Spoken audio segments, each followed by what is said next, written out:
वैसे जरूरी नहीं है, लेकिन वीडियो को लाइक या फिर डिसलाइक करने की कोशिश जरूर किया करें। तो जैसे इस मूवी का स्टार्ट होता है, हमें मूवी का मेन कैरेक्टर सियोंग दिखाया जाता है और उसकी बेटी का बर्थडे होता है। इसीलिए सियोंग की मदर उसे कुछ पैसे देती है ताकि वो अपनी बेटी को डिनर पर ले जा सके। लेकिन अब सियोंग को और पैसों की जरूरत होती है, तो इसीलिए वो अपनी मदर का एटीएम कार्ड चुरा लेता है। इसके बाद वो अपनी मदर के सारे पैसे चुरा लेता है और पैसों को वो लगा देता है हॉर्स राइडिंग में, और इस गेम में वो 4 मिलियन वॉन जीत जाता है। अब सियोंग ने एक कंपनी से बहुत सारे पैसे उधार ले रखे थे, तो इसीलिए वही लोग उसके पीछे पड़ जाते हैं। इसके बाद वो सियोंग को पकड़ ही लेते हैं और वो उसे काफी मारते हैं। और जब सियोंग उनके पैसे लुटाने के लिए अपने पॉकेट्स चेक करता है, तो वो देखता है कि उसके पास तो पैसे हैं ही नहीं, यानी वो वाले पैसे जिसने हॉर्स राइडिंग में जीते थे। और तब उसे याद आता है कि जब वो इन लोगों से बचकर भाग रहा था तो वो एक लड़की से टकरा गया था, तो जरूर उसी लड़की ने ही उसकी जेब काट ली। अब क्योंकि सियोंग के पास पैसे तो होते ही नहीं, तो इसीलिए वो लोग उसे 1 महीने का और टाइम देते हैं जिसमें कि वो उनके पैसे लुटा दे। इसके बाद सियोंग कुछ पैसों का अरेंज करता है और अपनी बेटी को डिनर पर ले जाता है। इसके बाद सियोंग जल्दी से स्टेशन पर पहुंचता है, लेकिन अनलकीली उसकी ट्रेन तो मिस हो गई थी। और जब सियोंग वहां पर बैठकर ट्रेन के आने का वेट कर रहा था कि तभी अचानक से उसके पास एक आदमी आता है, और ये अननोन पर्सन था, यानी सियोंग उसके बारे में कुछ नहीं जानता था। फिर वो अननोन पर्सन सियोंग को कहता है कि मैं तुम्हारे साथ एक गेम खेलना चाहता हूँ। वो सियोंग को कहता है कि अगर तुम इस गेम में जीत गए तो मैं तुम्हें 1 लाख वॉन दूंगा। तब इतने सारे पैसों का सुनकर सियोंग ये गेम खेलने के लिए एग्री हो जाता है। इसके बाद सियोंग काफी मार खाने के बाद ये गेम जीत जाता है, यानी वो 1 लाख वॉन हासिल कर लेता है। इसके बाद वो अननोन पर्सन सियोंग को एक कार्ड देता है, ये कहते हुए कि अगर तुम और पैसे जीतना चाहते हो तो इस कार्ड पर जो नंबर लिखा हुआ है उस पर कांटेक्ट करना। इसके बाद सियोंग जब अपने घर जाता है तो उसकी मदर उसे कहती है कि तुम्हारी बेटी अगले साल अपने स्टेप फादर के साथ यूएस में शिफ्ट हो रही है। यहाँ पर हमें ये पता चलता है कि सियोंग की डिवोर्स हो गई है और उसकी वाइफ ने दूसरी शादी भी कर ली है। लेकिन सियोंग कभी भी ये नहीं चाहता था कि उसकी बेटी उससे दूर जाए, लेकिन उसे बहुत सारे पैसे चाहिए होते हैं अपनी बेटी की कस्टडी वापस लेने के लिए, तो इसीलिए सियोंग उस कार्ड वाले नंबर पर कॉल करता है। इसके बाद सियोंग को एक गाड़ी में लाया जाता है जहाँ पर और भी लोग थे, लेकिन फिर उन सारे लोगों को बेहोश कर दिया जाता है। और जब उन सब लोगों की आंख खुलती है तो वो खुद को एक फैसिलिटी में पाते हैं जहाँ टोटल 456 लोग थे, और वो वहाँ पर एज अ प्लेयर थे क्योंकि उन सबको एक यूनिफॉर्म भी पहनाया हुआ था। इस फैसिलिटी का होस्ट यानी लीडर एक आदमी था जो कि फ्रंट मैन था वहाँ पर, और वो सब पर नजर रख रहा था। अब यहाँ पर एक कॉमन चीज थी कि जितने भी लोगों को वहाँ पर लाया गया था उन सब ने कर्जे लिए हुए थे बहुत ज्यादा। सियोंग वहाँ पर प्लेयर नंबर 1 से मिलता है जो कि एक बूढ़ा आदमी था। उस बूढ़े आदमी को ब्रेन ट्यूमर था, यही वजह थी कि वो यहाँ पर आया था क्योंकि उसकी लाइफ तो वैसे भी खत्म ही होने वाली थी। इसके बाद वहाँ पर 2 प्लेयर्स जिनमें लड़की का नाम सैब्यूक और लड़की का नाम जेंग होता है, उनके बीच फाइट होती है। अब यहाँ पर सैब्यूक वही लड़की थी जो सियोंग के पैसे लेकर भाग गई थी, यानी उसी ने उसकी जेब काटी थी। सियोंग तो उसे देखते ही पहचान लेता है, इसीलिए वो अपने पैसे मांगने के लिए उसके पास जाता है। तभी वहाँ पर कुछ गार्ड्स आ जाते हैं जिन्होंने पिंक कलर का यूनिफॉर्म पहना था और उनके फेस अच्छी तरह से कवर्ड थे। गार्ड्स उन सभी प्लेयर्स को बताते हैं कि तुम्हें यहाँ पर टोटल 6 गेम्स खेलनी होंगी और जो इस गेम का विनर होगा उसे बहुत सारे पैसे मिलेंगे।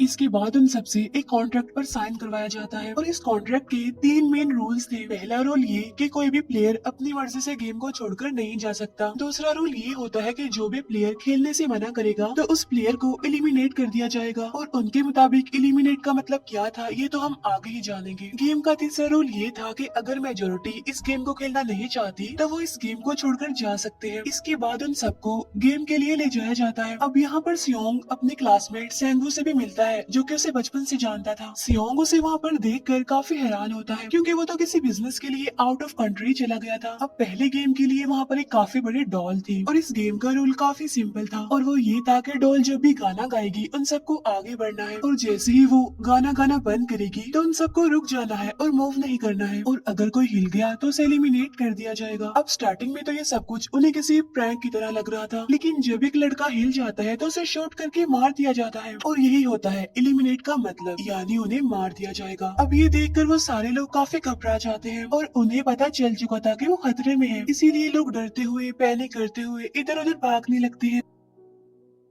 लेकिन अब क्योंकि गेम का रूल था, इसीलिए जो भी हिलता है उसे मार दिया जाता है और जितने भी सर्वाइवर होते हैं वो किसी न किसी तरह इस गेम को कंप्लीट कर ही लेते हैं। लेकिन जो लोग मर जाते हैं उनकी डेड बॉडीज को वहाँ से ले जाया जाता है और अब 456 प्लेयर्स में से सिर्फ 255 ही रह गए थे। अब क्योंकि वो सारे प्लेयर्स इतना ज्यादा डर जाते हैं कि अब कोई भी गेम खेलना नहीं चाहता था। लेकिन जैसा कि रूल नंबर 3 था कि अगर मेजोरिटी चाहे तो वो ये गेम स्किप कर सकती है, तो इसीलिए उनका लीडर यानी फ्रंटमैन वोटिंग करवाता है। लेकिन इससे पहले उन्हें प्राइज मनी दिखाई जाती है, यानी जो विनर को मिलेगी। लेकिन इन केस अगर कोई गेम को छोड़कर चला जाएगा तो ये सारे पैसे मरे हुए प्लेयर्स की फैमिलीज को मिल जाएंगे और ये prize money total 45 billion won होती है। इसके बाद वोटिंग करवाई जाती है जिसमें मेजोरिटी इस गेम को खेलना नहीं चाहती थी, तो इसीलिए गेम को यहीं पर स्टॉप कर दिया जाता है। लेकिन अगर कभी फ्यूचर में वो लोग चाहें तो इस गेम को रीज्वाइन कर सकते हैं। इसके बाद सभी लोगों को उनके घरों पर छोड़ दिया जाता है। नेक्स्ट डे सियोंग पुलिस स्टेशन जाता है और वहाँ पर वो पुलिस को सारी बात बता देता है, लेकिन उन लोगों को सियोंग की बातों पर यकीन नहीं होता और उल्टा वो लोग उसे पागल समझने लग जाते हैं। इसके बाद सियोंग उन्हें वही वाला कार्ड दिखाता है, लेकिन हैरान कर देने वाली बात तो ये है कि उस पर जो नंबर था वो रॉन्ग था। इसके बाद सियोंग जब घर जाता है तो उसकी मदर वहाँ पर नहीं होती। उधर सियोंग का क्लासमेट सेंगू अपनी मदर को छुप कर देख रहा होता है और तभी वहाँ पर सियोंग भी आ जाता है। यहाँ पर सेंगू अपसेट होते हुए सियोंग को बताता है कि मेरे ऊपर 6 बिलियन का कर्ज है। वो बताता है कि मैंने क्लाइंट्स के पैसे लेकर स्टॉक मार्जिन में लगा दिए थे, लेकिन अनलकीली वो सारे पैसे डूब गए। और तभी सियोंग के पास हॉस्पिटल से कॉल आती है। सियोंग की मदर का पाँव काफी इंजर्ड था, लेकिन डायबिटीज का ट्रीटमेंट ना होने की वजह से उनकी चोट और ज्यादा बढ़ गई। तब डॉक्टर सियोंग को बताते हैं कि तुम्हारी मदर का ट्रीटमेंट हो सकता है, लेकिन इसके लिए हमें इनका पाँव काटना होगा। लेकिन इस ऑपरेशन में बहुत सारे पैसे लगने वाले थे, लेकिन जाहिर सी बात है सियोंग के पास इतने पैसे तो होते नहीं। इवन उसने तो अपनी मदर के इंश्योरेंस के पैसे भी उड़ा दिए थे। तब इसीलिए सियोंग पैसे मांगने के लिए अपनी वाइफ के पास जाता है, लेकिन उसकी वाइफ उसे पैसे देने से इनकार कर देती है। फिर उसकी वाइफ अपने हस्बैंड को बताती है कि सियोंग आया था पैसे मांगने के लिए और तभी उसका हस्बैंड सियोंग को पैसे देने आता है। साथ साथ उसे ये भी कहता है कि मेरी फैमिली से दूर रहो, लेकिन सियोंग उसे मारने लगता है और तभी उसकी बेटी भी वहाँ पर आ जाती है। इसके बाद सियोंग का एक फ्रेंड अपने बॉस के पास पैसे मांगने जाता है, लेकिन उसका बॉस उसे पैसे देने से मना कर देता है, तो इसीलिए उन दोनों के बीच फाइट होने लगती है। इस फाइट के दौरान उसके बॉस का हाथ मशीन में आ जाता है, तो मौके का फायदा उठाकर सियोंग का फ्रेंड पैसे लेकर वहाँ से भाग जाता है। फिर इसके बाद सियोंग का फ्रेंड अपने घर आकर अपनी वाइफ को कहता है कि पहली फ्लाइट लो और जाओ यहाँ से। इसके बाद सैब्यूक एक एजेंट से मिलती है, क्योंकि उसने अपनी मदर को नॉर्थ एरिया से साउथ एरिया में लाना था। सैब्यूक वही लड़की जिसने सियोंग की जेब काटी थी, लेकिन यहाँ अपनी मदर को लाने के लिए सैब्यूक को बहुत सारे पैसों की जरूरत थी। अब सैब्यूक का एक छोटा भाई भी होता है जिससे उसने प्रॉमिस किया होता है कि मैं मदर को जरूर ले आऊंगी। इसके बाद हमें एक ऑफिसर दिखाया जाता है और इस ऑफिसर का भाई कुछ टाइम से मिसिंग था, इसीलिए वो ऑफिसर अपने भाई के घर जाता है, जहाँ उसे पता चलता है कि उसका भाई तो पिछले कुछ दिनों से अपने घर पर भी नहीं आया। और जब वो ऑफिसर घर को चेक कर रहा होता है तो उसे एक कार्ड मिलता है वहाँ पर, और इस ऑफिसर ने सेम ऐसा ही कार्ड पुलिस स्टेशन में सियोंग के पास भी देखा था, तो इसीलिए वो ऑफिसर सियोंग के पास जाकर उससे इस बारे में पूछता है, लेकिन सियोंग उसे कुछ नहीं बताता। इसके बाद सियोंग जब अपने घर जाता है तो उसे वो कार्ड दोबारा मिल जाता है वहाँ पर। अब सियोंग डिसाइड करता है कि वो दोबारा से उस गेम को ज्वाइन करेगा, इसीलिए सभी प्लेयर्स को एक शिप के पास ले जाया जाता है। इधर ही वो ऑफिसर भी गाड़ियों का पीछा करते हुए उस शिप तक आ जाता है। वो एक गार्ड को मारकर उसे पानी में फेंक देता है। इसके बाद उन सभी प्लेयर्स को एक आइलैंड पर मौजूद फैसिलिटी में लाया जाता है। अब यहाँ पर उन्हें जरा भी अंदाजा नहीं था कि अगला गेम कौन सा होगा और उसे कैसे खेला जाएगा। इसके बाद वो लोग अपनी अलग अलग टीम्स बना लेते हैं। रात को सैब्यूक और उसकी फीमेल फ्रेंड वॉशरूम जाते हैं। यहाँ पर सैब्यूक गार्ड्स की नजरों से बचते हुए उस फैसिलिटी को एक्सप्लोर करने लगती है। तभी वो देखती है कि गार्ड्स बड़े बड़े बर्तनों में कुछ बना रहे हैं,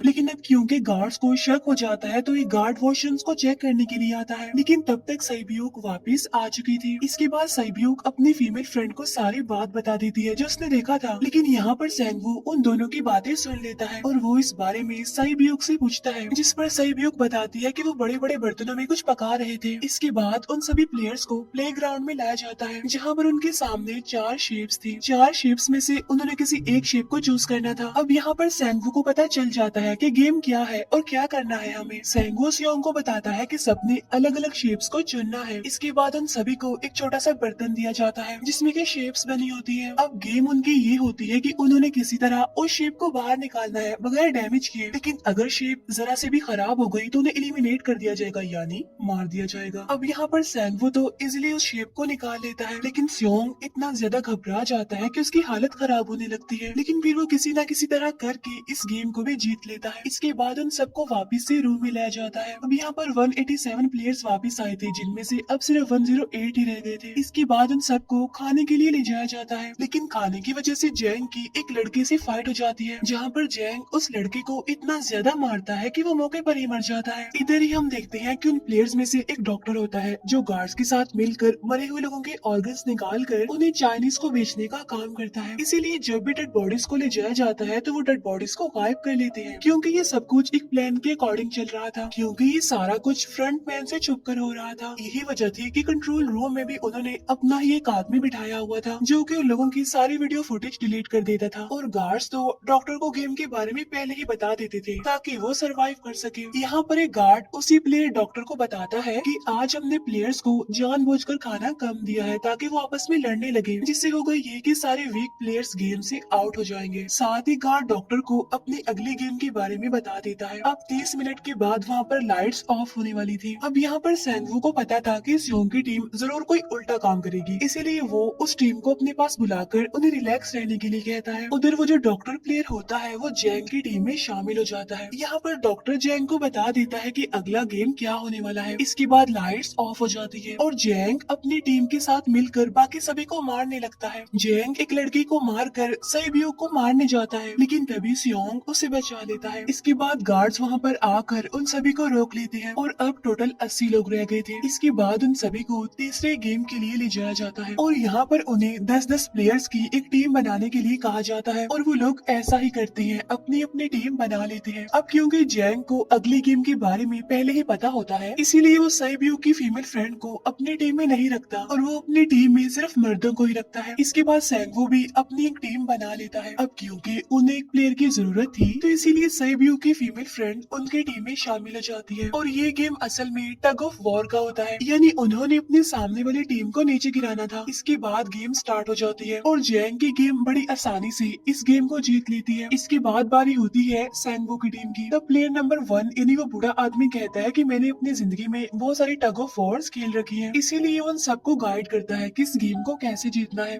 तो इसीलिए वो लोग किसी न किसी तरह करके इस गेम को जीत जाते हैं। फिर दिखाया जाता है कि 30 मिनट के बाद दोबारा से लाइट्स ऑफ हो जाएंगी, जिस पर सेंगवू उन सबको कहता है कि रेडी रहना। तो इसीलिए वो डिसाइड करते हैं कि एक एक करके हम पहरा देंगे। अब जैंग की टीम में एक से बढ़कर एक चालाक प्लेयर था, तो इसीलिए जैंग को डर होता है कि कहीं उसकी टीम उसे ही साइड पर न लगा दे, यानी उसे ही अपने रास्ते से न हटा दे।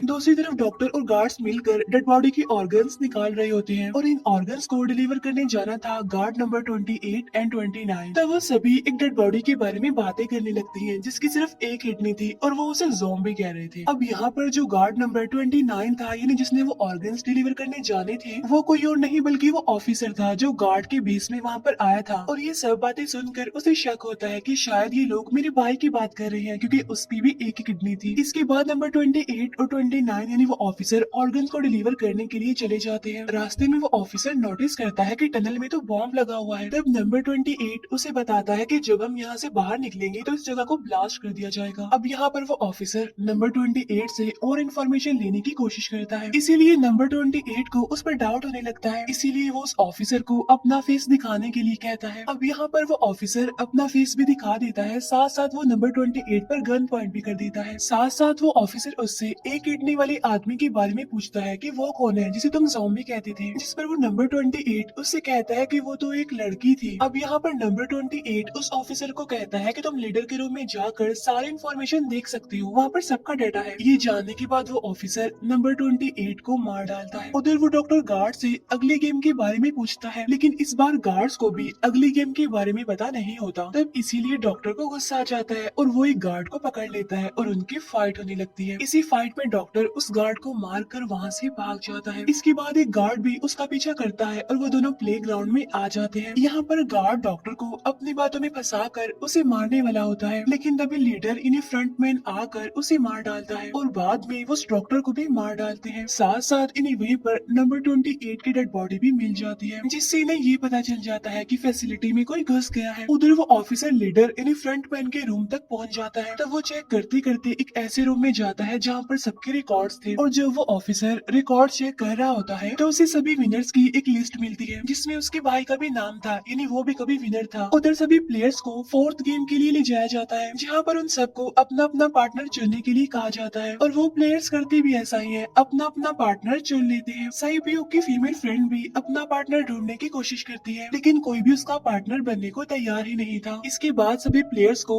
10-10 मार्बल्स दिए जाते हैं। असल में ये गेम ऐसी होती है कि एक प्लेयर को अपने पार्टनर से सारे मार्बल्स लेने होते हैं बगैर कोई जोर जबरदस्ती किए, और जो दूसरा पर्सन होगा यानी जिसके पास मार्बल्स नहीं होंगे उसे मार दिया जाएगा। फिर सैंगवू और सियोंग का फ्रेंड ऑड और इवन का गेम खेलते हैं, जिसमें कि उन्होंने गेस करना था कि सामने वाले के हाथ में कितने मार्बल्स हैं। अब यहाँ पर सियोंग का फ्रेंड सैंगवू के सारे मार्बल्स जीत जाता है, जिसकी वजह से लास्ट में सैंगवू के पास सिर्फ एक ही मार्बल बचता है। अब क्योंकि सैंगवू को पता चल चुका था कि अब वो बच नहीं पाएगा, इसीलिए वो सियोंग के फ्रेंड को अपनी बातों में फंसा कर उसे ये यकीन दिलाता है कि अगर हम में से कोई भी हार गया तो हारे हुए लोगों का मैच दोबारा करवाया जाएगा। अब यहाँ पर सैंगवू धोखे से सियोंग के फ्रेंड के सारे मार्बल्स चेंज कर देता है। इसके बाद सैंगवू मार्बल्स लेकर गार्ड को दे देता है और वहाँ से बाहर चला जाता है, और जब सियोंग का फ्रेंड मार्बल्स चेक करता है तो वहाँ पर पत्थर होते हैं। उधर प्लेयर नंबर 1 यानी उस बूढ़े आदमी की हालत खराब हो रही थी, इसीलिए वो तो इधर उधर घूम रहा था, लेकिन सियोंग किसी तरह उसे खेलने के लिए एग्री कर लेता है। अब यहाँ पर वो दोनों यानी वो बूढ़ा आदमी और सियोंग भी इवन आउट खेलते हैं। अब इनमें से वो बूढ़ा आदमी सियोंग के सारे मार्बल्स जीत जाता है, लेकिन लास्ट राउंड में वो बूढ़ा आदमी भूल जाता है कि उसने क्या चूज किया था। तो यहाँ पर सियोंग उसे बातों में फंसा कर उसके सारे मार्बल्स ले लेता है, लेकिन यकीन मानिए कि वो बूढ़ा आदमी काफी चालाक था। उसने एक मार्बल अपने पास ही रखा हुआ था और वो दोबारा से इधर उधर घूमने लगता है। अब यहाँ पर सियोंग उसे रिक्वेस्ट करता है कि प्लीज मेरे साथ एक और गेम खेलो ना। तब यहाँ पर वो बूढ़ा आदमी कहता है कि मुझे पता है कि तुमने सारे मार्बल्स धोखे से लिए हैं मुझसे। वो कहता है कि मुझे सब पता था, बस मैं पागल बनने की एक्टिंग कर रहा था।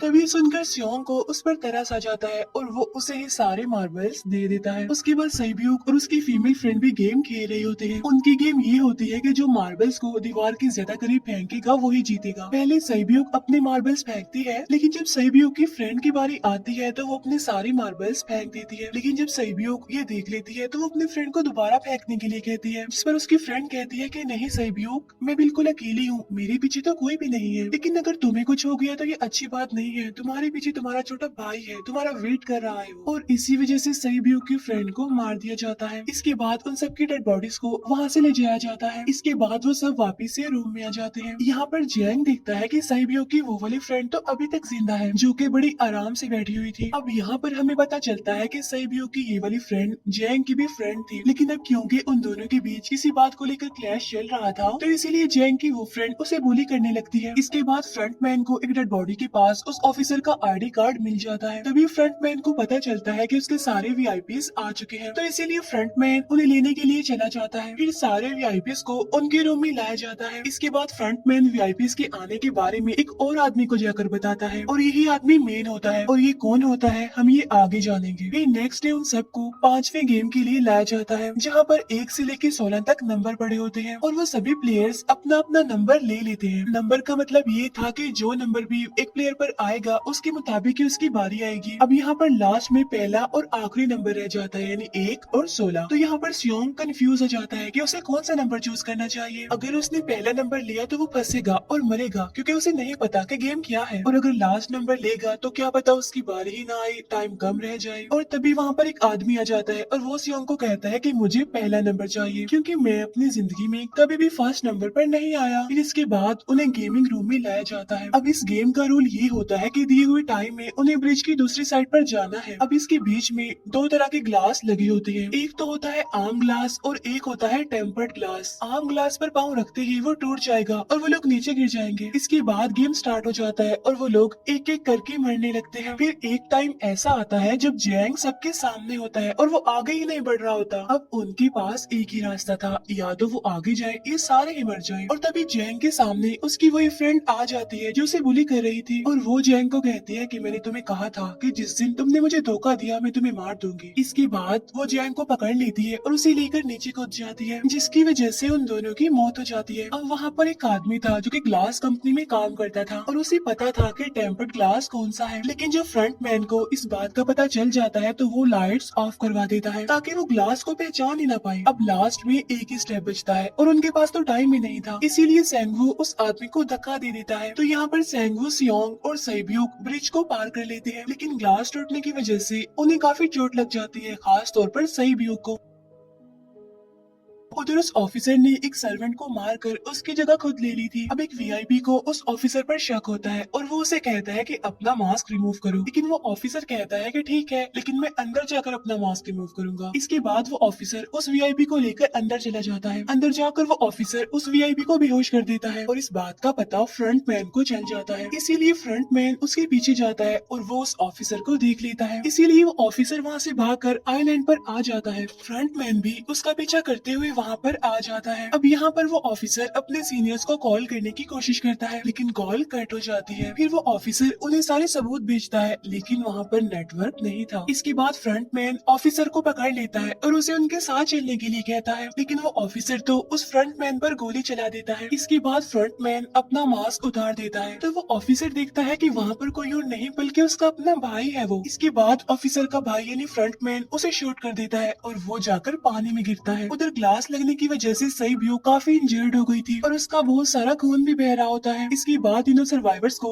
डिनर के लिए ले जाया जाता है और उनके पास एक एक नाइफ भी रख दिया जाता है, मतलब रात में उन तीनों में से कोई भी एक दूसरे को मार देगा। तभी सियोंग नोटिस करता है कि सैब्यूक की हालत काफी खराब है, इसीलिए वो सैब्यूक को कहता है कि फिक्र मत करो, हम दोनों साथ हैं और इस गेम में हम दोनों मिलकर सेंगवू को हरा देंगे। इसके बाद हम दोनों यहाँ से बाहर निकल जाएंगे और पैसों को आधा आधा डिवाइड कर लेंगे। सैब्यूक उसे बताती है कि मेरा एक छोटा भाई है जिसे मैं ऑर्फनेज में छोड़कर आई हूँ, और अगर हम दोनों में से कोई भी जिंदा बचकर बाहर जाएगा तो उसे उन दोनों की फैमिलीज का ख्याल रखना होगा। अब सैब्यूक की हालत काफी खराब थी, उसे डॉक्टर की जरूरत थी, इसीलिए सियोंग कोई मदद लाने के लिए जाता है, लेकिन जब तक वो वापस आता है तब तक सेंगवू सैब्यूक को मार चुका था। फिर नेक्स्ट डे उन दोनों को गेम नंबर 6 यानी लास्ट गेम के लिए ले जाया जाता है। गेम का रूल बड़ा ही सिंपल था कि मार दो या मर जाओ, और इस गेम का नाम होता है स्क्विड गेम। इसके बाद गेम स्टार्ट हो जाती है और उन दोनों के बीच काफी फाइट होती है, लेकिन लास्ट में सेंगवू की हालत खराब होने लगती है। तभी सियोंग कहता है कि मैं इस गेम को रोकना चाहता हूँ, और तभी सियोंग सेंगवू को उसके साथ चलने के लिए कहता है, लेकिन सेंगवू तो अपने आप को ही मार डालता है, जिसकी वजह से सियोंग गेम जीत जाता है। फिर फ्रंट मैन सियोंग को कहता है कि तुम बहुत अच्छा खेले, लेकिन मुझे इसकी उम्मीद नहीं थी। इसके बाद सियोंग को उसके घर पर छोड़ दिया जाता है और उसके पास एक एटीएम कार्ड भी था, और जब सियोंग उस एटीएम कार्ड को जाकर चेक करता है तो वो दिखता है कि सारे पैसे उसके अकाउंट में भेज दिए जाते हैं। इसके बाद सियोंग अपने घर जाता है, लेकिन तब तक उसकी मदर की डेथ हो जाती है। इसके बाद हमें एक साल बाद का सीन दिखाया जाता है,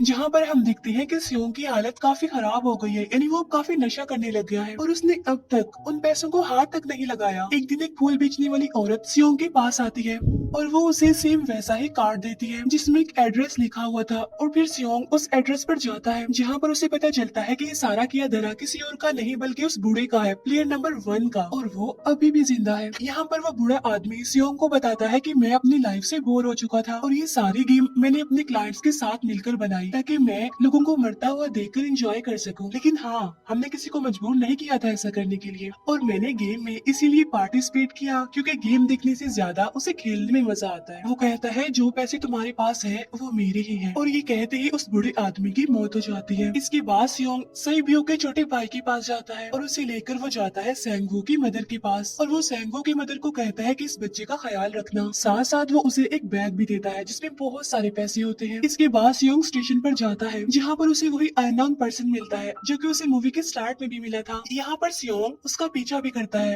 लेकिन तब तक वो भाग चुका था। फिर सियोंग उस कार्ड वाले नंबर पर कॉल करता है और वो